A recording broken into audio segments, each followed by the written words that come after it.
지금 얼마나 불장이냐면요. 제가 동네를 말하기는 참 어렵지만 그냥 최근 사례입니다. 최근 사례인데 한 2주 사이에 2주 전에 11억 한 5천 하던 어떤 아파트 단지가 있어요. 신축이 좀 모여 있는 단지인데 11억 5천에 집을 사러 갔던 분이 있습니다. 근데 계좌를 못 받았어요. 왜냐면 그거를 살려고 했는데 집주인분이 조금 나이가 있으신 분들이었는데 고민을 좀 해보겠다는 거예요. 왜냐면 이거 자식을 여기 살게 해야 될지 막 고민을 한다는 거예요. 근데 이제 그 우리 애는 아직 뭐 여기에 살고 싶은 마음은 없고, 근데 이걸 내가 팔아도 되나? 뭐 그분 이제 2주택자였던 것 같은데, 그래서 고민을 해보겠다 하다가 아예 안 팔겠다라고 해서 이제 거기가 딱 끝났습니다. 그러니까 이제 살려고 했던 분 입장에서는 마음이 좀 조급해지잖아요. 그래가지고 다른 매물을 봤어요. 그 물건보다 조금 동호수가 나쁜 물건이었습니다. 그거가 이제 11억 5천에서 11억 7천 정도 왔다 갔다 하고 있는 물건이었어요. 그거를 그러면 사겠다라고 했더니 그분도 그러면 12억에 팔고 싶다. 11억 5천에서 11억 7천 정도 지금 고민하고 있는 분이라고 해서 집을 봤더니 12억으로 팔고 싶다라고 한 거예요. 그래가지고 12억이면 지금 갑자기 5천이 올라간 거잖아요. 그러니까 이 매수하려고 했던 분이 그러면은 저는 조금 좀 고민을 해볼게요라고 하면서 그거를 이제 거꾸로 발을 뺍니다. 그 발을 빼고 그 물건이 이틀 뒤에 바로 팔려버렸어요. 12억에. 자, 그러니까 어떻게 되냐? 그 단지에 있는 물건들이 다 12억으로 올라가 버렸어요. 12억에 팔렸다는 소문이 나자마자 11억 5천, 11억 7천 이런 물건들이 싹 다 없어지면서 12억으로 튀어 올라갑니다. 그게 이제 일주일 전입니다. 그리고 이제 오늘로부터 한 일주일 사이에 이 매수자가 이거 급하다, 안 되겠다, 이 동네를 좀 다 돌아다녀 보니까 매물들이 싹 사라지는 게 느껴지는 거예요. 다른 단지도 가봤더니 거기도 매물이 없대. 그리고 옆에 더 큰 단지, 그 대장 단지 갔더니 거기는 아예 2천 몇백 세대인데 매물이 씨가 마른 거예요. 이거 안 되겠다 해가지고 12억이라도 사겠습니다라고 전화를 막 돌리기 시작합니다. 그래가지고 집을 살려고 딱 갔더니 이제 12억에 내놓은 매물이었는데 막상 살려고 하니까 계좌가 또 안 나옵니다. 이게 11억 5천대 있었던 일들이 또 일어나는 거야. 고작 일주일 지났는데 5천이나 올려주고 사겠다고 마음 먹었는데도 불구하고 계좌가 안 나오는 거예요. 그래가지고 이거 어떡하지? 저 지금 12억이면 사겠습니다 했더니 그러면 12억 5천에 팔겠다 라고 얘기가 또 나온 거예요. 일주일 사이에 5천을 올렸는데 다시 5천이 올라갑니다. 그래서 이분이 고민을 합니다. 어떡하지? 이걸 지금 안 사면 또 그런 일이 일어나는 거 아니야? 13억으로 가면 어떡하지? 라고 하다가 살까요 말까요 계속 고민하는 거예요. 그래서 그분이 결국에 어떻게 했냐? 1,000만 원만 빼줘라. 그리고 12억 4천에 그분이 집을 삽니다. 그걸 12억 4천에 집을 사고 난 뒤에 거기 매물들이 다 사라졌어요. 다시 사라지고 12억 5천으로 매물들이 나오고 있습니다. 이게 고작 2주 사이에 있었던 일이고요. 요 일이 요 한 동네가 아니라 다른 동네에서 똑같이 일어나고 있습니다. 다른 동네 지금 9억 5천 정도 하는 동네가 똑같이 그런 일들이 일어나서 9억 5천, 7천 하다가 9억 5천에 거래 하나 되면서 매물 싹 사라지고 9억 8천, 9천으로 딱 올라가죠. 9억 8, 9천에 계좌가 나오냐? 안 나옵니다. 10억으로 다 지금 올라가 있는 상태고, 여기만 그러냐? 아닙니다. 14억짜리 동네가 또 있어요.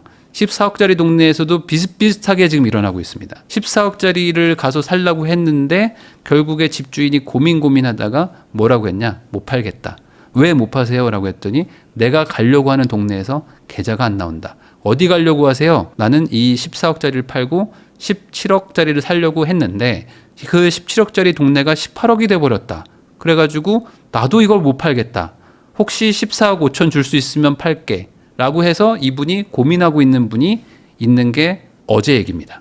자, 요게 지금 또 한 동네고요. 또 하나 동네가 있습니다. 뭐냐면 35억 정도 하는 동네가 있습니다. 35억 하는 동네는 매물 자체가 없는데 아예 없어요. 매물이. 아예 없는데 하나를 어떻게 끄집어냈습니다. 누구 한 분을 설득해가지고 매물을 하나 좀 파세요 이제 뭐 이거 파시고 이제 노후 대비도 하셔야죠라고 해서 어떤 중개사 분이 물건 하나 꺼냈습니다. 뭐 팔 생각이 없던 분은 그래 그러면 너무 많이 올랐으니까 하나 팔까 해서 어떤 할아버지 분이 팔겠다고 해서 그 매물을 이제 살라고 한 분이 갔습니다. 갔는데 가서 집을 보여주러 갔는데 그 아드님이 그 할아버지 분의 아드님께서 전화로 뭐라고 막 하면서 팔지 마라 라고 해서 그 집 다 보고 얘기되던 와중에 깨졌습니다. 그 할아버지 분은 팔고 싶어 했는데 아드님이 전화해서 팔지 말라고 해서 또 깨졌어요. 그러면 그 매물이 유일한 거였는데 그게 없어졌어요. 그래가지고 지금 그 매물 아파트 단지를 살려고 하시는 분들이 여기 매물 나오면 살게요 라고 했는데 그런 분들이 지금 10수명 정도가 있다라고 제가 들었어요. 그냥 그런 상황이에요. 그러니까 이 한 1000몇백 세대, 한 2000세대 되는 단지에 10몇 명이 보고 있어요. 돈을 들고. 근데 그 아파트 단지에는 매물이 없어요. 이런 일들이 지금 일어나고 있고요. 또 한 동네가 있습니다. 15억 정도 하는 동네인데 이 동네에도 매물이 없어요. 여기도 지금 신축들인데 순식간에 2억이 올랐습니다. 여기는 한 달 만에 2억을 올려가지고 지금 매물들이 조금 나와 있는데 별로 없어요. 그래서 여기는 지금 약간 멈칫하는 게 너무 많이 올라가지고 한 달 동안 2억이 올랐지만 실제로는 2달간 거의 3억 넘게 올랐거든요. 3억에서 3억 5천 올랐기 때문에 야 이걸 무슨 이렇게까지 올려주고 사는 게 맞아? 하면서 다들 지금 약간 벙쪄 있는. 근데 그 동네 사람들은 팔 생각이 전혀 없어. 그래서 이 정도 가격이면은 팔 건데 살 테면 사봐 약간 이런 느낌이에요. 그러니까 이게 뭐지? 라고 생각해 보면요. 이게 지금 어떤 분들한테는 이렇게 들릴 수도 있습니다. 아니 지금 집주인들이 이렇게 가격을 올리고 있다고? 뭐 이런 약간 집주인을 뭔가 원망하는 마음이 드실 수도 있는데 이게 반대입니다. 뭐냐면 아까 제가 말했던 것처럼 최상단에 있는 그 단지들의 매물이 아예 없어요. 아예 없으니까 어떻게 되냐? 그 2등이라고 말하는 동네들 있죠. 그 동네 사람들이 자기도 이걸 팔고 싶은데 내가 팔아서 저기를 가야 되잖아. 더 좋은 동네를 가야 되잖아. 예를 들어 강남 3구를 가야 되는데 강남 3구에 내가 가고 싶은 단지에 매물이 없어요. 그러니까 내가 팔 수가 없는 거예요. 그러니까 팔 수가 없어서 그냥 다들 그냥 대기 상태인데 이 중에서 노부부가 가지고 있는 물건이 있습니다. 뭐 노부부들이나 아니면 뭐 이제 뭐 은퇴를 하셔가지고 뭐 지방으로 가시거나 하시는 분들이 있잖아요. 그러니까 나는 이 부동산 판을 떠날 거야 하는 분들이 매물이 나와서 그게 거래가 돼요. 그 거래가 되는데 그 거래가 신고가가 아니라 뭐 2주 전보다 한 1, 2억이 비싸요. 그러니까 어떻게 됩니까? 가지고 있는 분들이 야 지금 내가 갈 동네도 오르고 있지만 우리 동네도 오르는구나 라는 그 마음의 안도를 갖게 되죠. 그러면 어떻게 됩니까? 팔려고 합니까? 안 팔려고 합니까? 안 팔려고 하죠. 안 팔려고 하니까 어떻게 돼? 더 올려버려. 여기서 더 올립니다. 그러니까 지금 2, 30억 정도 하는 동네들이 순식간에 막 1, 2주 만에 1억씩 막 올라가요. 막 팍팍팍 올라갑니다. 하루 만에 1억씩 올라가는 그런 경우도 있어요. 이런 동네가 지금 꽤 많아요. 그러면 그 동네를 가고 싶은 15, 16억대를 팔아서 가려는 분들 있죠. 여기 물건들이 또 안 나오는 거예요, 지금. 그러니까 지금 이렇게 거래가 막히잖아요. 계속 막히면 계속 갑니다. 이렇게 가면 이제 끝도 없거든요. 그래서 이 거래를 뚫어줘야 되고 거래량을 순환을 시켜줘야 되고, 그러니까 피도 멈추면 이게 고여버리잖아요. 굳어버리듯이 이게 순환을 시켜주고 거래량을 늘려줘야 되는데 지금의 어떤 규제나 정부 정책이나 여러 가지들을 보면요, 점점 더 규제를 막으려고 한단 말이에요. 그럼 막으면 어떻게 되냐? 더 뾰족해지게 되는 거예요. 그러면 오르는 데는 계속 오르고요, 안 오르는 데는 안 올라갑니다. 지금 거꾸로 한 5에서 7억대 정도, 5에서 7억대인 동네들 중에는 안 올라가는 데가 되게 많아요. 왜냐면 이거를 팔아서 지금 8에서 10억대를 가려고 하시는 분들이 엄청 많거든요. 왜냐면은 우리 동네는 안 올라가는 게 뻔해. 근데 내가 보고 있던 저 동네가 갑자기 오르는 거야. 9월 7일 이후로. 8에서 10억대는 그래도 좀 조용했는데 갑자기 튀었거든요, 지금. 그러니까 안 되겠다 해서 내가 가진 5, 6억대들을 소위 말하는 금매로 던집니다. 그러니까 5, 6억대는 원래도 안 올랐는데 금매들이 나오니까 더 안 오르겠죠. 그러니까 여기는 또 이렇게 쭉 눌리고 8, 9억대들은 갑자기 막 튀고 뭐 산 사람들은 안도를 하고 그 샀다는 건 누군가 팔았겠죠. 그 판 분은 그걸 가지고 또 뭐 12억대 사러 가고 그럼 거기서 어떻게 누가 또 샀겠죠. 그럼 12억 판 분들은 또 16억, 17억짜리 또 사러 가고 뭐 이러고 있는 거예요. 그러니까 대부분 대기하고 있고 한두 개 거래가 되면 신고가가 찍히고 그 신고가가 찍히면 또 그거 가지고 다시 매물들 가격이 올라가는 이런 되게 꼬여있는 시장이라고 보면 되는데 이걸 어떻게 해결할까라고 보면은 지금 정부 기조가 좀 바뀌어야 되거든요. 근데 이번에 정책 대책 발표한 지가 뭐 이제 한 달밖에 안 됐는데 오히려 더 센 규제 정책으로 갈 것 같아요. 그래서 지금 뭐랄까 매수자들 입장에서는 오히려 더 조급한 거죠. 왜냐하면 6.27 대책 나올 때 이미 한번 당했잖아요. 내가 집 사고 나서 빨리빨리 서두르지 않으면 중간에 계약금을 날릴 만한 큰 위기를 겪을 수가 있겠구나. 대출 규제가 갑자기 막 들어올 수 있겠구나. 사실상 소급 아닌 소급 적용이 막 될 수 있겠구나. 뭐 이런 일들을 막 그 이미 한번 그 학습 효과가 있기 때문에 지금 집을 안 살 수도 없고 살 수도 없고 사고 싶은데 계좌는 안 나오고 계좌는 안 나오는데 뭐 그거를 굳이 막 내가 살라고 그랬더니 막 1억 올려달라고 그러고 지금 뭐 제가 동네를 말할 수는 없지만 뭐 하도 기사가 나오니까 뭐 옥수동 같은데 지금 막 난리거든요. 그게 거기 6월달 7월달에 한번 난리가 났었던 동네인데 지금 또 난리가 났어요. 마포도 마찬가지고. 그러니까 이게 지금 되게 심각합니다. 그러니까 심각한데 정부 정책은 안 나올 것 같아요. 추석 전까지. 그러면은 어떻게 되는 거지? 참 모르겠습니다. 근데 그럼 여기서 끝이냐? 아닐 것 같아요. 왜냐면은 뭐 추가 규제가 나온다고 하면 뭘까요? 왜냐면 나오는 게 결국에 대출 규제를 조금 더 한다거나 토호제일 거란 말이에요. 그럼 토호제 지금 예상되는 지역들이 있습니다. 그럼 그 토호제 예상되는 지역들은 뭐 마포나 성동 뭐 이런 데겠죠? 그럼 거기가 토호제가 걸릴까봐 지금 더 사러 가는 것도 있어요. 그러면 토호제를 걸면 끝날까요, 이게? 끝날까? 그럼 예를 들어 강남 3구와 용산과 뭐 마포 성동이 토호제가 걸리면 끝인가요? 아니겠죠. 그렇게 되면은 다음은 뭐 동대문, 뭐 동작, 뭐 광진구 뭐 그런 데로 또 갑니다. 그래서 오히려 지금 보면요. 웃긴 게 오히려 강남 아파트가 싸 보여요. 제가 농담이 아니라 이걸 농담으로 들으시면 안 되는 게 오히려 강남의 아파트가 싸 보여요. 토호제 지역이 차라리 싸 보인다는 거예요.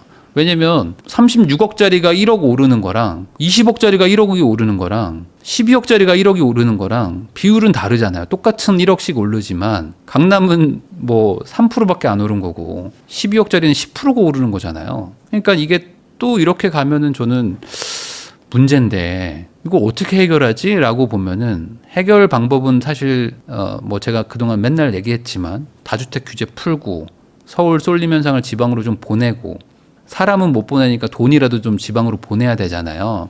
그러면 지금 뭐 부산이든 대구든 뭐 대전 세종이든 그래도 좀 뭐랄까 실거주성이 괜찮은 아파트들이 많이 회복을 못한 지방 광역시가 많습니다.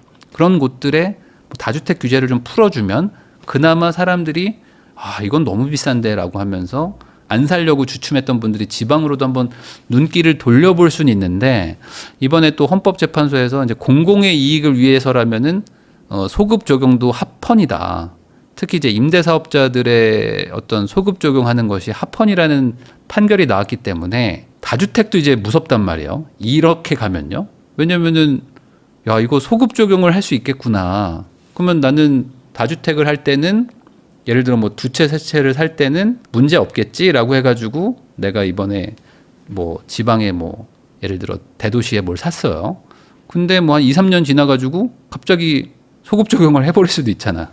예를 들어. 그러면은 어떻게 빠져나오지라는 걱정을 또 하게 될 것 같아요. 제가 봤을 때. 그러니까 여기도 막히네. 이쪽도 막히네. 그럼 이거 어떡하지? 그러면 결국에 똘똘한 한 채를 사가지고 실거주하러 들어가야 되나? 이런 생각으로 다시 가겠죠. 그러면 딱 봤더니 토호제 지역이 차라리 싸네. 뭐 이런 생각을 다시 하게 될 것 같아요. 그러면 이제 어떻게 되냐? 그러면 이제 그 토호제 지역은 당연히 그 세입자가 있는 집을 팔면서 그 실거주자가 들어가는 구조기 때문에 세입자를 하나 내보내고 실거주자가 하나 자리를 채우니까 전월세 물량이 하나가 없어지는 효과가 납니다. 그러면 그 토호제 지역들은 전월세가 또 올라간단 말이에요. 그럼 전월세가 올라가면은 어떻게 합니까? 이 전월세 입자들의 그 주거 안정성이 훼손되는데 그러면 무슨 정책이 또 나올 수 있지 않을까요? 근데 그 정책은 소급 적용을 할 확률이 또 높아지는 거잖아요. 점점 더. 그러면 임차인 보호 정책이 소급 적용이 된다는 거지. 그러니까 임차인 보호 정책이 소급 적용화가 또 된다면 이제는 이제 예측이 불가능한 곳으로 가는 거야. 이제는 다시 또 옛날처럼 또 가는 건가? 이러면 어떻게 되는 거지? 야, 그러면 또 못 살 수 있으니까 그냥 지금이라도 또 실거주를 빨리 사서 들어가자. 이걸로 다시 또 무한 루프가 돌 수 있을 것 같아요. 어떡하죠? 걱정입니다. 걱정이고 그나마 뭐 집을 가지고 계신 분들이라면 이제 실거주를 할까 말까만 고민하시면 되는데 집이 없다면은 이제는 뭔가 자산의 격차가 막 벌어진단 말이에요. 그러면 나는 상관없어 어차피 나는 뭐 주식이나 코인으로 벌면 돼 하시면 되지만 사실 주식이랑 코인으로 돈을 이렇게 잘 벌기가 쉽지는 않단 말이에요. 부동산보다는 물론 주식 코인을 잘 하시면 부동산보다 훨씬 더 큰 돈을 벌지만 성공률로만 보면은 부동산 뭐 주택이 훨씬 쉬운 투자잖아요. 근데 여기가 이제 막혀버리면 이제 또 이제 양극화가 또 생기겠죠. 그렇게 되지 않을까요? 그래서 지금 시장이 되게 뜨겁다. 우리 동네는 안 오르는데요. 뭐 그렇게 얘기하시는 분들도 있겠지만 제가 뭐 집을 사라 마라 권하는 게 아니고 지금 시장 상황이 그렇다는 겁니다. 시장 상황이 그렇다. 제가 방금 말했던 그 내용은 지역을 말할 수 없어서 그런 거지 100% 리얼입니다. 100% 리얼이야. 우리 동네인가? 하시는 분들 좀 있을 거예요. 그런 동네가 꽤 많기 때문에 우리 동네가 아닐 수도 있어요. 지금 제가 생각나는 동네만 한 10대꽃 됩니다. 지금 경기도 쪽에도 막 지금 난리고요. 서울에 붙어 있는 지역들이 특히 좀 유독 그러고요. 지금 노원 쪽은 뭐 아직은 뭐 그 정도까지는 아니고 노원은 아직 좀 조용하고 그렇습니다. 서울 남부권 그리고 경기도에서도 이제 강남 접근성 좋은 곳들 이런 곳들이 좀 그렇고요. 지금 뭐 난리 났습니다, 진짜. 그래서 뭐 농담이 아니라 제가 2주 전에 제 상담하는 분 한 분 집 사줬는데 그분 벌써 지금 1억 5천 올랐어요. 아, 이게 말이 돼? 말이 돼? 그러니까 이건 너무 심한 거가 아닌가? 너무 심한 거 아닌가? 2주 만에 1억 5천을 번 게 좋은 게 아니고 까딱하면 못 샀잖아요. 까딱하면 못 샀다는 거예요. 이게 이 정도로까지 심해지는 건 좀 너무 과한 거 아닌가? 그 말은 뭐냐? 지금 정책에 대한 기대감이나 뭐 이런 것들이 다 빠져버리면서 갑자기 막 사람을 쏠려간다는 거야. 갑자기 쏠려간다. 6월에도 그러지 않았나? 근데 6월에도 그랬죠. 6월에도 일주일에 1억씩 올렸는데. 그러니까 지금 엄청 센 거예요. 근데 그때는 6월에는 대출 규제가 없었을 때 이랬던 거고 지금 대출 규제가 있는데 이런 거잖아요. 그러니까 이게 제가 6.27 대책 나왔을 때도 집을 못 사게 하는 정책이지 집값을 빠지게 하는 정책이 아닌데 왜 무주택자분들이 이걸 좋아하는지 모르겠다고 그랬잖아요. 그러니까 6.27 대책은 집값을 잡는 정책이 아니야. 그냥 잠깐 멈춤인 거지. 잠시 멈춤. 그러니까 6.27 대책은 길어야 3개월 정도 간다 그랬잖아요. 그러니까 3개월 정도 지났잖아요, 지금. 그러니까 이제 가는 거예요. 가는 거지 뭐. 거기다가 이제 9.7 대책이 너무 이제 좀 뭐랄까 뭐가 없었잖아요. 그러니까 더 가겠구나 하면서 지금 더 뜨거운 거죠. 뭐 저는 그렇게 봅니다. 그러니까 눌려있던 수요가 다시 좀 폭발하고 있는 거로 보고 그러면 과거에 규제가 없을 때만큼 지금 상승한다면 이거는 시장이 명확한 평가를 내린 거라고 봐야겠죠. 하나 중요한 거 있어요. 뭐냐면 지금 불장인데 보지 마세요. 제가 봤을 때는 여러분들한테 일반적인 얘기를 한다면 지금 불장인데 보지 마세요. 진짜로 지금 불장인데를 내가 무주택인데 집을 잘 살 수 있다라는 보장이 별로 없습니다. 지금 계좌도 안 나오지만 거기 가서 왠지 그 약간 헛발질에 약간 좀 잘못된 선택을 할 확률이 전 높다고 봅니다. 아직 불장 아닌 데를 보셔야 됩니다. 아직 불장이 아닌 데들로 갈 거라는 걸 판단을 하셔야지 지금 막 엄청 뜨거운 이 불장 때 들어가면요 또 6.27 대책처럼 또 뭐가 또 나올 거예요. 또 뭐가 또 나옵니다. 그러니까 그런 동네를 사야 되는 사람이 소수가 있고요. 다수는 그런 걸 보시면 안 돼요. 그냥 여기서 다 말할 수는 너무 어렵고 뭐 이게 지금 너무 많이 보고 계시니까 제가 말씀을 못 드리지만 일반적으로는 지금 불장인데를 사면 안 돼요. 일반적인 분들한테는. 소수의 특수한 상황인 분들은 지금 불장이더라도 가서 사야 됩니다. 왜냐하면 그거를 안 사면 또 막 순식간에 막 1억이 올라버리면 못 사버리거든요. 그래서 지금 집을 살려고 갔는데 몇천 차이로 못 사거나 계좌가 안 나와서 못 사는 사람이 지금 엄청 많아요. 엄청 많다니까. 이게 지금 사실이에요. 그런 동네만 돌아다니고 있잖아요. 그러니까 불장인 동네만 돌아다니고 있잖아요. 계속 못 사요. 계속 못 사고 그냥 다른 동네 가서 또 못 사고 또 못 사고 또 못 사고 그러고 있어요. 그럴 확률이 높아요.